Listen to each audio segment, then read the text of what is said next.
অপারেশনের পূর্বে রুগীকে এখানে এনে শোয়ানো হয়।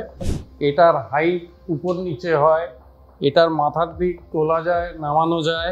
এর তলায় অক্সিজেন সিলিন্ডার রাখার ব্যবস্থা আছে। এর দু সাইডে রেলিং দেওয়া আছে রুগীর সেফটির কথা ভেবে।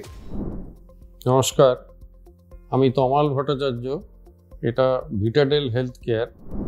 ভিটাডেল হেলথ কেয়ার একটা ডে কেয়ার হসপিটাল, যেটা সল্টলেক সেক্টর 3 কলকাতায় অবস্থিত।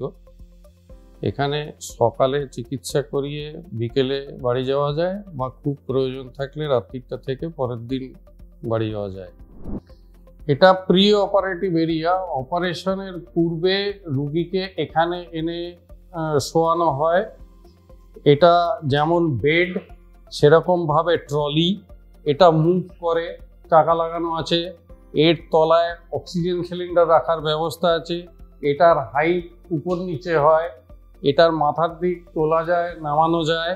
এর দু সাইডে রেলিং দেওয়া আছে রুগীর সেফটির কথা ভেবে।